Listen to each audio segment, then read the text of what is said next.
Crunchyroll, the platform we're supposed to trust with our favorite shows. But is it the hero of anime, or maybe the villain we didn't see coming? Yeah, it brought anime to our screens, anywhere, anytime, for a decent price. So it's easy to see why people called it a game changer.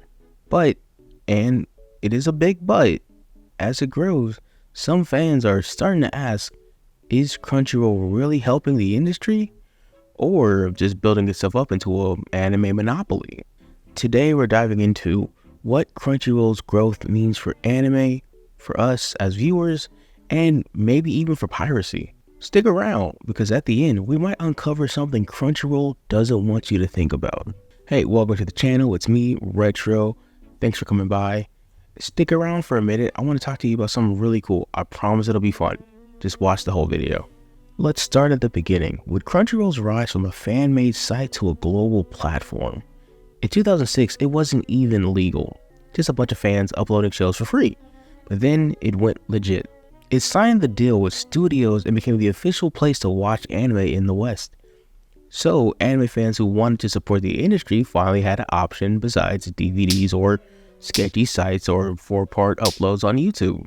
And for a while, it seemed like Crunchyroll could do no wrong. Like, no one had any problems with it. It was legitimate, you could support the industry. It was really good at first. But was this really about supporting anime or about cornering the market?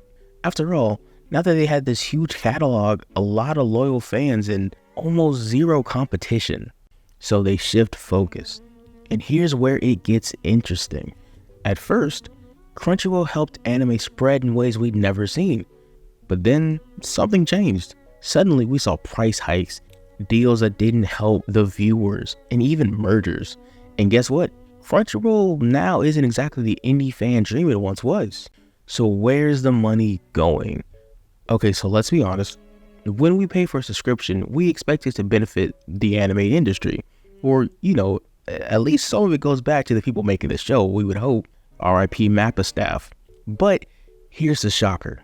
Only a small fraction of Crunchyroll's earnings actually make it back to the studio. So, if your goal is to support the creators, Crunchyroll may not be your best bet. Instead, most of that money goes into Crunchyroll's business and growth operations, which makes sense to an extent because it is a business at the end of the day. But Crunchyroll has still been increasing prices and expanding its reach, merging with Funimation, absorbing competitors and locking down titles. You could ask anyone who had a Funimation account, it's gone. You're not getting it back, and you have to hold that.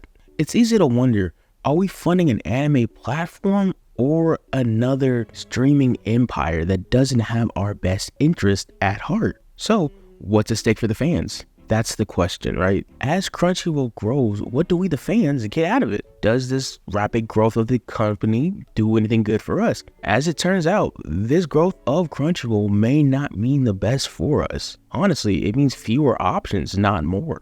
Stay with me now, because I want to talk about what this means for us in regards to access to anime and the surprising alternative more and more fans are considering, or at least going back to. Maybe some aren't even considering it. So here's the thing. Crunchyroll now owns an enormous part of Western anime streaming market. Netflix ain't doing it like Crunchyroll. Hulu's not. Any other streaming services isn't moving like Crunchyroll in this market. And with deals to have anime's only show on their streaming services, they're becoming the only source for a lot of shows in the West. So if you want to watch the latest series of your favorite show, Crunchyroll has you hook, line, and sinker, and you can't do anything about it. But here's where it gets iffy.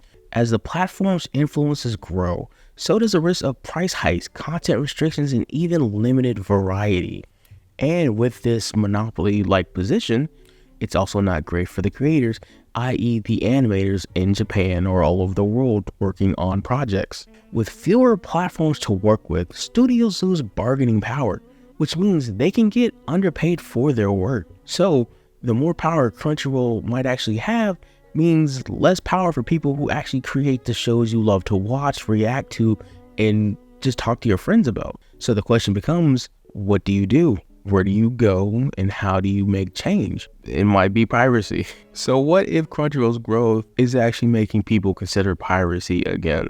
I know it sounds counterintuitive, but just think about it for a second. If the biggest anime platform isn't fairly supporting creators, Is going back to those sketchy sites really the worst thing? So I want to look at why some fans are saying piracy might actually be better and healthier for the industry than Crunchyroll's monopoly. Now, I'm not saying piracy is the answer, but here's the twist. Some fans argue that piracy used to drive anime's popularity in the West. Before Crunchyroll, there were fan subs and unofficial sites.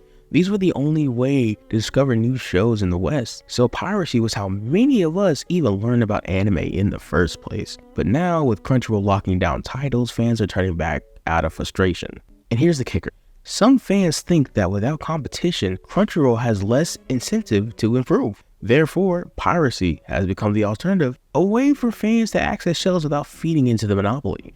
And don't get me wrong, I understand pirating shows or going to questionable websites to watch anime seasons because it's hard enough nowadays to watch anime with multiple streaming services dividing all the content up. So I understand people going to those websites.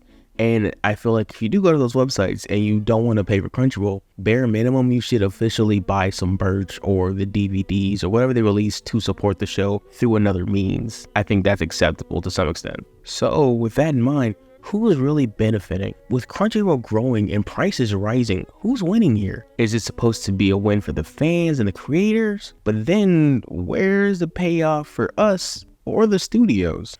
With this in mind, my last little bit of it, I want to talk about, should we decide if Crunchyroll's growth is a good thing or if we should be rethinking our support of the company? Okay, so here's the bottom line, right? Crunchyroll could be a fantastic support for anime. It's accessible, affordable at times, and a convenient way to watch all of our favorite shows, some of them. So, in theory, it should be a win-win. But if it continues to monopolize the industry without supporting creators fairly, maybe it's time to reconsider. Crunchyroll is saving anime, or is it just selling us a convenient package with a hidden price that we don't like to talk about? If you're serious about wanting to support your favorite medium, anime, movies, TV shows, whatever, we should think about it critically about where our money goes. After all, a monopoly might make things easy for now, but it could also make things much harder in the future for us, the fans, and anyone else who loves any kind of medium.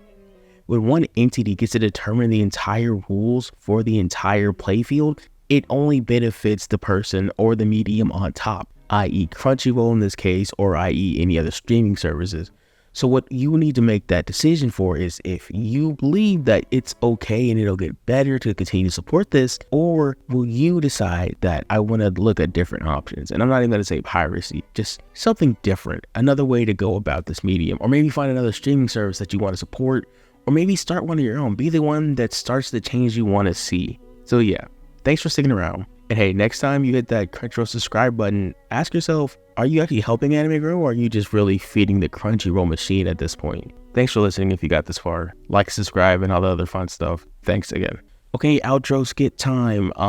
Yeah, so this is going to be about streaming services, and then I was watching a Crunchyroll show at the time because I am unfortunately a part of the problem. But I was just kind of thinking about it like, this is really annoying because like I used to have a Funimation account. That's gone forever. And it's just like, man, I really don't like Crunchyroll that much, honestly, because they keep taking away cool features like the comment section and stuff, and I don't know why they're doing it. So I just wanted to talk about it, like, are they actually good for the industry, or are they just really doing good for their bottom line? There was even like this article or something I saw on Twitter, I would say article, but a post I saw on Twitter about, I think, a voice actor saying Crunchyroll was opening all their mail and giving it out to employees. Like, that's super weird. So, you know, I just kind of was thinking about that and all the other kind of weird and annoying stuff Crunchyroll has done over the years. So that's where this came from. Thanks for watching once again if you got this far. Have an amazing day. I really wish I had an outro thing to say at the end, like fasten your seatbelts or brush your teeth. I don't, so I'm just going to end it with a bye. So bye.